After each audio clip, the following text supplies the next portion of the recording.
Hello, my kindred friends. This is Christian. Today, we're going to do part 2 of our series on changing you from a collector into a creator. We will continue to use pixie dust as our base stamp set. Then we'll also be pulling in the Card Basics die and 2 different pattern papers. As I gather the supplies, I want to talk a little bit about what did we do last month. Last month, we took control of our joy. We are not comparing ourselves to anyone else. We control that. We have our own power, and no one else can have that over us. The second thing we overcame was getting ink on our stamp set. It was clear ink, but that still was ink, so that was a big initial step. This month, we're actually going to put ink on the stamp. Dark ink so we can have an image to color. I'll let you catch your breath, sit down, relax a moment before we start talking about ink. While you have a moment to compose yourself, let me talk about what I'm doing. I want to cut out my image in this with the circle die. So I want to make sure when I place it on the paper, I'm placing it in a spot that will allow me to have the clearance that I need for the oversized die. Time to tear off that Band-Aid and talk about ink. There are some tools that you will need to help prevent any of that staining from occurring on your stamp if that's what you are afraid of. I always have a wet chamois to clean my stamp, a damp microfiber cloth, some type of stamp cleaner that is not just a squeaky clean cleaner. I want a deep cleaner. And then a scrubby tool of some sorts. The type of ink you use will also determine if you will have some type of staining. Note, staining is not a problem. It actually helps you see your stamp better, especially when you're trying to line up words in a little line, or you are doing some masking techniques and you want to be able to see where those lines are going to interject. So staining is natural, but I know it's scary and not everyone likes to see that on their stamps. In this example, I am using an alcohol-safe ink. I stamped my image, wiped it clean first with a moist, wet chamois. Oop, I said that word everyone loves. I then use some stamp cleaner on my scrubby. I scrub it clean and then wipe it with another damp cloth to make sure that I have any residue off of my stamp. By cleaning the stamp immediately after using, I prevented staining from occurring. Because this was a crafting session, I keep my chamois in a sealed box to keep it wet the entire time. I do have some steam in there because I used hot water. I set aside my image to make sure that it was completely dry before I started coloring and started to cut out my base panels. This will be an A2 card, so I am making a card panel that is going to be 4¼ by 5½. I did select what portions of the paper that I wanted to have as my background. I wanted to have my stars and to be able to get the most amount of stars at the same time. So you'll see that I cut it down just a little funny, but I still end up with that 4¼ by 5½ inch card base. When my base is complete, I start to cut down my accent paper. I'm using a gold matte paper for this, and this is cut down to 2 inches by 5 inches. I will be using the same design on both cards. Having a go-to design in your back pocket is a great way to take away some of that angst of trying to figure out how to design a card, especially when we're going to start talking about coloring. I want you to think back. Go in your little Wayback Machine and travel back in time to when you were a kid. When you watched cartoons on TV, were they multidimensional? Or were they flat with just some shadows and other cues that gave brightness to the images? If you're in my Wayback Machine, they were flat colors. And that's okay. We can do that too. We are not taking and giving someone else control of our joy. We are not comparing ourselves to others. We are going to color with one color for each element, and we are going to get an amazing card at the same time. I want to challenge you to color an image. No pressure, no thinking, just coloring. One tone, nothing else. There's a quote by John Acuff that really sings to me, and I hope you take this into consideration as well. The quote is, "Be brave enough to suck at something new." It's okay not to have something perfect, and it's okay not to have something multidimensional. This is how we learn. You can start now and become a creator just by doing simple color tones, adding some highlights with a white gel pen, and you have the same amazing images as everyone else. With the image colored and cut out, it was now time to start working on the sentiment.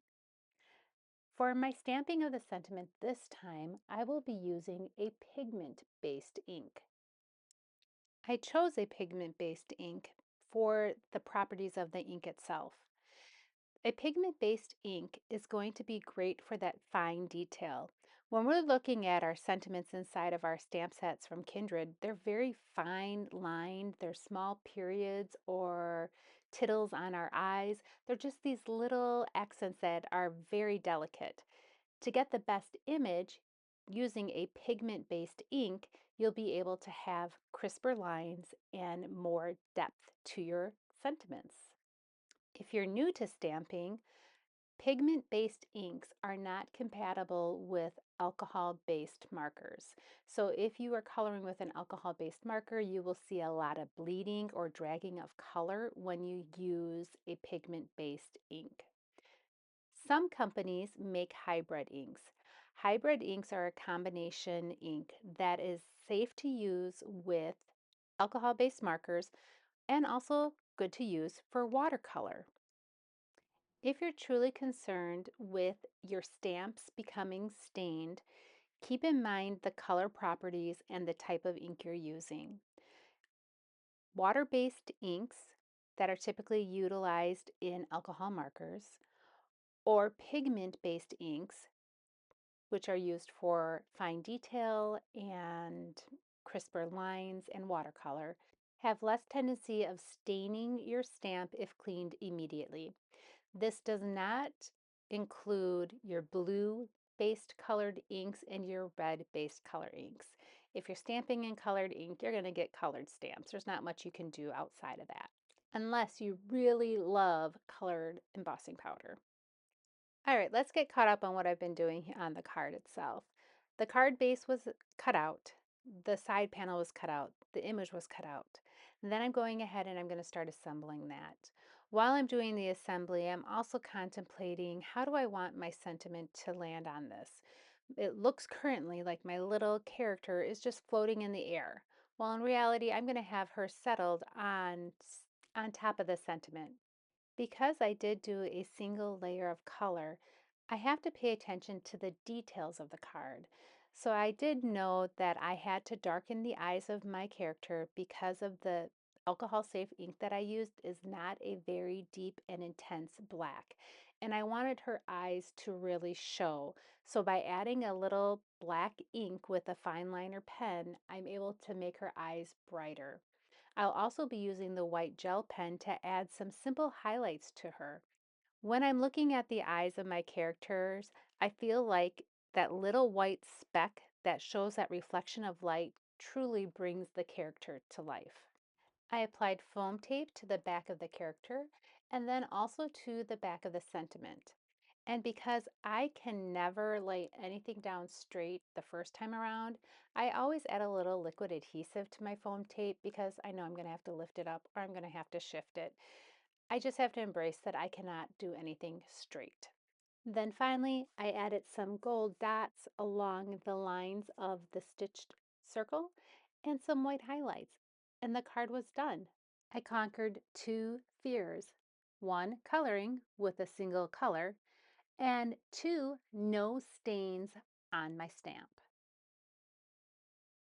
For the second card, we're going to bring in two different characters to show that the same simple coloring does look good when you have more than one character there, as well as using some different dyes just to change it up a little bit. We will also be using the Flames paper pack, which is one of my absolute favorite paper packs ever, as well as a piece of glossy black cardstock, and then our white cardstock to stamp on. The process is the same. However, I did stamp each of the characters separately and continued to clean in between each of them to again avoid having that staining of the stamp. I have sped up and edited out information that was the same so that I can give you some more little tips.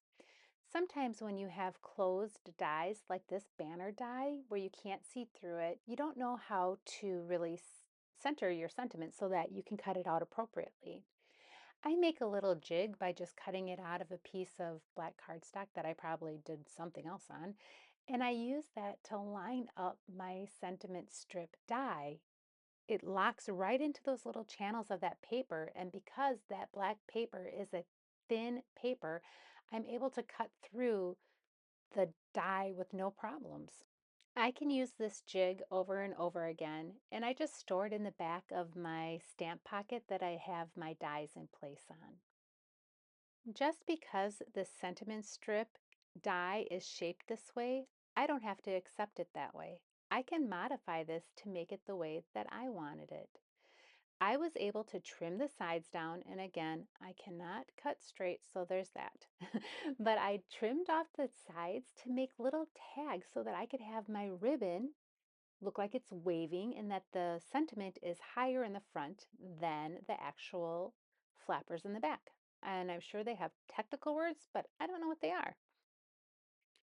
I started to do my coloring, which obviously is not this fast, but it is really fast compared to adding multi-dimensional coloring. You can whip through this because you're just putting that one color down and moving on to that next section.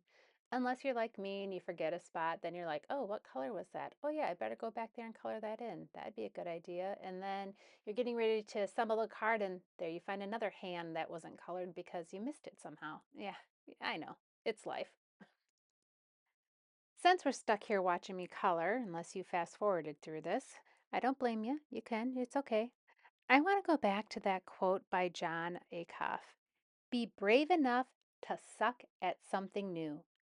I want you to be brave. I want you to try something new. And it's okay not to be good at it. Because if you remember last month, we talked about our joy stealers of comparison, and that is not how we want to live. But then how do we get past that? We have to be brave. We have to try something and put yourself out there. It's okay. Every one of us has our own design takes. Every one of us has our own way of coloring. Every one of us has our own way of designing a card and how we want it to look. Some like really elaborate, some like more clean and simple. Those are all okay because this is about you being creative. You recharging your own internal juices so that you can cope with the world around you. And then you also get something pretty amazing out of it.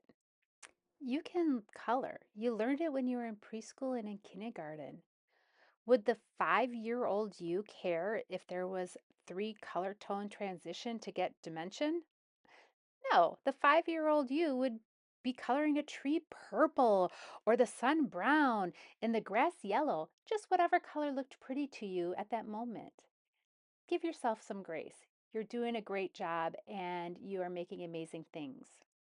I know this video wasn't like a typical how-to video. This is a video that is trying to get you to be brave, to try something different and step out of your comfort zones. This is how we grow and how we learn. And I hope that you challenge yourself to try something new. Today we colored, we actually put ink on our stamps and we survived. Next month, we're going to do our final part of this series from being a collector to a crafter. We're going to show 2 different ways that you can color and add dimension to your cards. I hope you share your creations on the Facebook channel. I would love to see your single layered coloring. That would be amazing. Until next month, my friends.